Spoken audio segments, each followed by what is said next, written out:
여러분 안녕하세요. IT 버팀목 이현정입니다. 이번 시간에는 ITQ 정보기술 자격 시험에 대해 설명을 드릴 건데요. 그 중에서 ITQ 엑셀 자격증에 대해 요약 정리해서 설명을 드리도록 할게요. ITQ는 Information Technology Qualification의 약자로 정보기술 자격증을 뜻하는 말이고요. 정보기술 실무 능력을 객관적으로 평가하는 시험으로 국민 누구나 응시가 가능하고 필기시험 없이 실기시험만으로 기능을 평가하는 시험이고요. 정보통신부에서 공식적으로 인증하는 국가 공인 자격증이고 지식경제부 산하의 특별법인인 한국생산성본부에서 주관을 하고 있고 한국 마이크로소프트사하고 한글과 컴퓨터사에서 협찬을 하고 있으며 일부 대학에서는 교양 컴퓨터 강좌의 학점으로 인정을 해주고 있고 정보기술 관련 학과에서도 학점으로 인정하는 대학이 많이 있고요. 기업체나 공공기관에서 신입사원 채용 시에 우대를 해주고 있고 내부 승진 시에 인사고과 자료로 적극 활용이 되고 있으며 한글, 엑셀, 파워포인트, 액세스, 인터넷 등의 5개의 과목 중에서 최대 3과목까지 선택해서 한 번에 응시가 가능한데요.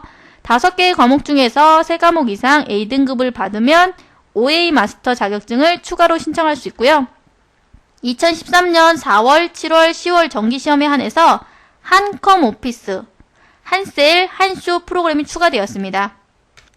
ITQ 자격증 시험 과목에는 한글, MS 워드, 한글 엑셀, 한글 액세스, 한글 파워포인트, 인터넷이 있는데요. 이 중에서 골라서 응시하시면 되는데 한 번에 3과목까지 응시할 수 있고요. 대체적으로 많이 응시하는 과목은 한글 엑셀 파워포인트인데요. 현재 한글 프로그램 버전은 한글 2007이나 한글 2010 버전이고요.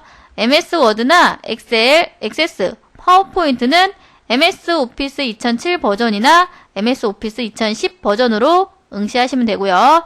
인터넷은 정보 검색하는 문제인데 익스플로러 8.0 이상이면 되는데요. ITQ 인터넷 자격증 시험 대비를 하시다 보면은 정보 검색을 좀 더 빠르고 쉽게 할 수 있는 요령도 생기고 일반 상식 같은 지식도 쌓이는 것 같고 예전에 비해 어렵지 않기 때문에 ITQ 인터넷 자격증을 취득하시는 것도 좋을 것 같고요. 1년에 4번 있는 특별시험에서는 하위 버전으로 선택해서 응시할 수 있는데요. 특별한 경우가 아니라면 하위 버전보다는 앞으로 계속 상위 버전의 프로그램을 사용하실 거니까 상위 버전으로 응시하는 것이 좋을 듯 합니다. ITQ 시험은 각 과목당 60분이고요. 500점 만점을 기준으로 A등급부터 C등급까지 등급별로 자격을 부여하는데 400에서 500점 사이의 점수를 받으면 A등급, 300에서 399점 사이의 점수를 받으면 B등급, 200에서 299점 사이의 점수를 받으면 C등급 자격증을 취득하게 되는데요. 200점 미만일 때는 불합격인데 시험을 응시하시고 조금만 신경 써서 학습을 하시면 불합격하시는 일은 거의 없고요. 낮은 등급을 받으면 나중에 시험을 재응시해서 등급을 업그레이드 할 수 있는데요. 만약에 이번 시험에서 B등급을 받았는데 다음 시험에 응시해서 A등급을 받았다면 최종 본인의 자격 등급은 A등급이 되는 거고요. 혹시나 이번 시험에서 B등급을 받았는데 시험을 응시하시고 나서 연습할 시간이 없어서 연습을 많이 못해서 다음 시험에서 C등급을 받게 되더라도 최종 본인의 자격 등급은 B등급이 되는 거예요. 이해되셨나요? 시험 응시료를 보시면 한 과목에 16,500원인데요. 여러 과목을 응시하더라도 응시료가 배로 늘어나는 게 아니고 약간씩 할인을 받을 수 있고요. 복수 응시라는 것이 있는데요. 같은 과목을 한 번에 2번 이상 시험을 보는 건데 2개의 시험 성적 중에서 높은 성적이 본인의 자격 등급이 되는 거예요. 아시겠죠? 인터넷 검색창에 ITQ를 입력하셔서 ITQ 정보기술 자격 홈페이지에 접속하시면 연중 시험 일정을 확인할 수도 있고요. 매 회차별 기출문제도 다운받아서 활용하실 수 있고 ITQ 정보기술 자격센터 바로가기를 클릭하시면 앞에서 알려드린 내용들을 다시 한번 확인할 수가 있는데요. 꼭 한 번씩은 메뉴를 클릭하셔서 자세히 읽어봐 주시고요. 인터넷 원서 접수를 하실 때는 ITQ 정보기술 자격 홈페이지에 첫 번째 화면에서 인터넷 원서 접수를 클릭하셔서 회원 가입을 하고 접수를 하셔도 되고 비회원으로 접수를 하셔도 되는데요. 개별 접수를 하게 되면은 인터넷 접수 수수료 1,000원이 추가되는 것도 알아두시고요. 5명 이상이면 단체 접수를 할 수 있는데 단체 아이디를 ITQ 센터로부터 인증을 받으셔야 되기 때문에 개인이 여러 명이 단체 접수를 하기에는 번거로움이 있습니다. 시험장 가실 때는 반드시 신분증하고 수험표를 가지고 가셔야 되는데요. 신분증을 깜빡하고 놓고 가신 분들은 감독 선생님께 말씀하시고 다음날까지 지역센터로 신분증 사본을 팩스로 보내시면 되는데 그렇지 못할 경우는 시험을 잘 보셨어도 실격 처리가 된다는 거 꼭 기억하시고요. 수험표를 놓고 가셨을 때는 감독 선생님께 말씀하시면 시험장에서 수험표는 다시 인쇄해줘요.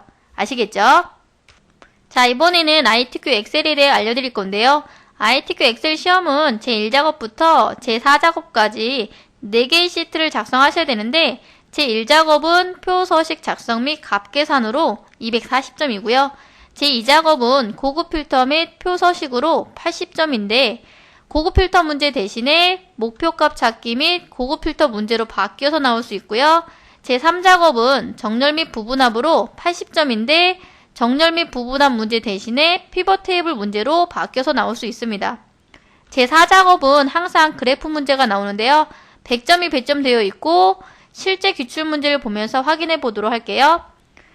수험자 유의사항을 보시면 수험자는 문제지를 받는 즉시 문제지와 수험표상의 시험 과목, 그 다음에 시험 버전 있죠. 버전이 동일한지 반드시 확인하셔야 되고요. 파일 이름은 본인의 수험번호 빼기 이름을 입력하시는데 반드시 내 문서에 ITQ 폴더에 본인의 수험번호 8자리 빼기 이름을 입력하셔야 되고요. 답안 작성 중간중간에 주기적으로 저장을 하시고 나서 답안 전송을 하셔야 된다는 거 꼭 기억하시고요. 시험이 완료됐을 때는 답안 파일이 전송이 잘 됐는지 확인하시고 퇴실하시면 되고요. 답안 작성 요령을 보시면 일단 시험장에 가시면 수험자 등록을 하게 돼 있고 시험 시작을 하신 다음에 주기적으로 저장을 하고 답안 전송을 하신 다음에 시험이 종료가 되면은 퇴실하시면 되는데요. ITQ 엑셀에서는 제1작업부터 순서대로 하셔야 되는데 제1작업에서 입력한 데이터를 토대로 제2, 3, 4작업을 하셔야 되기 때문에 반드시 제1작업부터 작업을 하셔야 돼요. 아시겠죠? 자, 모든 시트의 AR 너비는 1로 반드시 변경을 해주셔야 되고 시트 이름하고 순서는 제1작업, 제2작업, 제3작업, 제4작업으로 순서대로 되어 있어야 돼요. 꼭 기억하시고요. 테두리나 조건에 따라 출력 형태와 같이 작업을 하시면 돼요. 제1작업 표서식 작성 및 값 계산을 보시면 240점이 배점이 되어 있는데 1작업에서 가장 중요한 것은 데이터를 정확하게 입력을 하셔야 되는데 데이터를 정확하게 입력을 하셔야 제2, 3, 4작업에서 감점되는 일이 없기 때문에 입력하실 때 신경 써서 입력을 해주시고요. 입력하실 때 B4에서부터 J14셀까지 모든 테두리를 적용하시고 열 제목, 필드를 가로 방향으로 먼저 입력하신 다음에 세로 방향으로 데이터를 입력해 주시면 좀 더 쉽고 빠르게 데이터를 입력하실 수가 있고요. 문제를 보시면 조건 동그라미가 항상 7가지가 나오는데 첫 번째 동그라미는 글꼴 맑은 고딕의 11포인트, 엑셀 2007 버전에서는 기본 설정이기 때문에 따로 안 하셔도 되고요. 맞춤은 출력 형태를 보시면서 설정을 해주셔야 되고요. 두 번째 동그라미를 보시면 제목인데 제목은 항상 모서리가 둥근 직사각형의 내용을 입력하고 이런 서식을 적용하라고 되어 있고요.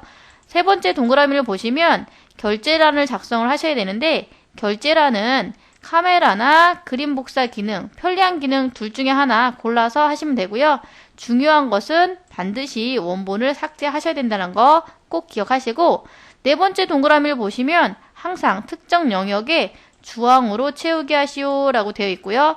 다섯 번째 동그라미를 보시면 유효성 검사라는 기능을 이용해서 특정 셀에 대체적으로 H14셀이고요.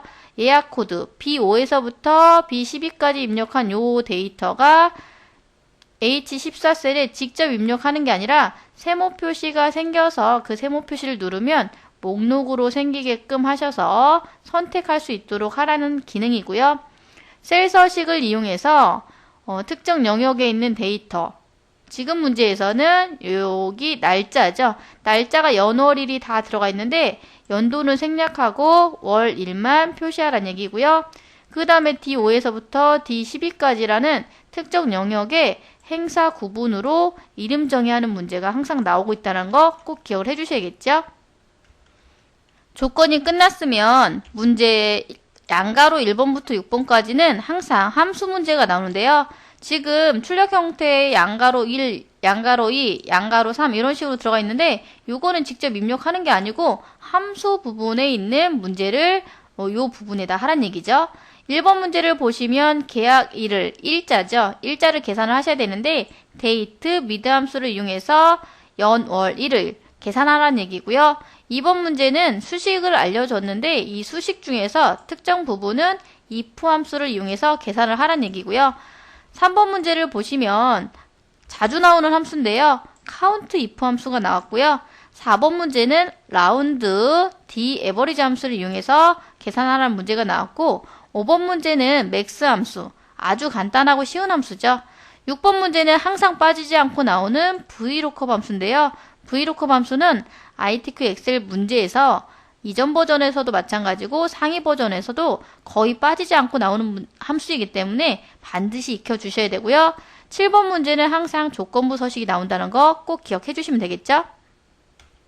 자, 이번에는 제2작업 필터 및 서식 문제를 확인해 볼 건데 제2작업은 항상 80점이 배점이 되어 있고요. 제1작업에 있는 데이터를 복사해서 제2작업에 붙여넣기를 하신 다음에 그 데이터를 토대로 고급 필터라는 기능을 하셔야 되는데요. 고급 필터는 조건을 제시해서 그 조건에 만족하는 데이터들을 추출하는 작업이 고급 필터이고요. 고급 필터의 결과 셀에 채우기 없음이라는 서식과 표 스타일 밝게 10번을 적용하는 표 서식 문제가 나오는데 정답 파일을 보시면 이렇게 복사해서 붙여넣기 한 데이터가 있어야 되고요. 조건을 직접 입력해서 이 조건에 만족하는 데이터들이 추출될 수 있도록 하는 문제인데 결과물에는 표 서식을 적용을 하셔야겠죠. 고급 필터 문제 대신에 목표값 찾기 및 필터 문제로 바뀌어서 나올 수도 있는데 목표값 찾기 및 필터 문제에서도 제1작업 시트의 데이터를 복사하여 제2작업에 붙여넣기 한 다음에 그 데이터를 토대로 목표값 찾기라는 기능하고 고급 필터 문제를 하셔야 되는데요. 목표값 찾기 기능 어렵지 않기 때문에 본 강의에서 잘 들어주시면 쉽게 할 수 있고요. 고급 필터 문제는 항상 빠지지 않고 나오는 문제이기 때문에 반드시 익혀두셔야겠죠. 정답 파일을 보시면 복사해서 붙여넣기 한 부분에 데이터가 있어야 되고요. 목표값 찾기 문제에 의해서 이런 부분이 들어가야 되고 고급 필터를 하실 때는 항상 조건을 입력을 해주시고 이 조건에 만족하는 데이터들이 추출됐는지 확인을 해주셔야겠죠. 제3작업 문제를 보시면 정렬 및 부분한 문제가 나왔는데요. 제3작업도 항상 80점이 배점이 되어 있고 정렬 및 부분한 문제가 나오면 제1작업에 있는 데이터를 영역 지정해서 복사하고 제3작업에 붙여넣기 한 다음에 그 데이터를 가지고 부분합이란 걸 계산을 하셔야 되는데요. 부분합할 때는 정렬도 하셔야 되고요. 고객명의 개수와 예약 인원의 최대값을 구하라고 되어 있고 윤곽 지우시오라고 되어 있고요. 나머지는 출력 형태에 맞게 작성하라고 되어 있는데 출력 형태에서 이 부분을 잘 봐주셔야 되고요. 최대값이 어떤 데이터 부분에 들어갔는지 확인할 수 있도록 눈으로 봐주시고 고객명의 개수가 어디에 들어가 있는지 이런 부분을 잘 눈에 익혀두시면 정렬 및 부분한 문제가 나오면 어렵지 않게 풀 수 있기 때문에 잘 익혀두시면 되고요. 정렬 및 부분한 문제의 결과가 나오면 열 너비가 출력 형태와 잘 맞는지 잘 확인해 주시고 간혹가다 오른쪽 끝에 테두리가 굵은 상자 테두리가 들어갈 수 있기 때문에 출력 형태와 비교를 잘 해주시면 되고요. 제3작업 문제는 정렬 및 부분한 문제 대신에 피벗 테이블 문제로 바뀌어서 나올 수 있는데 피벗 테이블 문제는 제1작업 시트에서 작업을 해서 제3작업 시트에 입력되도록 하시는 건데요. 피벗 테이블 문제는 조금 생소하고 어렵다라고 느낄 수 있는데 저의 기능별 강의를 잘 들어주시면 피벗 테이블 문제에도 아주 단시간에 요령껏 잘 쉽게 풀 수 있는 방법이 있으니까 강의를 잘 들어주시면 되고요. 피벗 테이블의 출력 형태는 이렇게 생겼다는 거 미리 익혀두시면 되겠지요. 자, 이번에는 제4작업 그래프 문제인데요. 제4작업은 항상 그래프 문제가 나오는데 100점이 배점되어 있고 그래프를 작성하실 때는 조건에 따라 출력 형태와 같이 작업을 하셔야 되는데 출력 형태를 보시면서 조건을 최대한 순서대로 작업을 하시면 되고요. 가장 중요한 것은 조건 7번째 부분인데 이 부분을 작업을 하셔야 출력 형태와 가장 비슷한 모양의 그래프가 만들어지고요. 출력 형태를 잘 분석을 하셔야 되는데요. 차트에서 각각의 영역에 대해서 정확하게 알고 조건을 순서대로 작업을 하시면 어렵지 않게 100점을 받을 수 있고요. 제4작업 그래프를 하실 때는 시트 순서가 반드시 제1작업, 제2작업, 제3작업, 제4작업으로 되어 있는지 꼭 확인을 하셔야 합니다. 아시겠죠? 자, 이렇게 해서 ITQ 정보기술 자격시험과 ITQ 엑셀 과목에 대해 알아봤는데요. 저의 강의는 2013년 최신 강의이고요.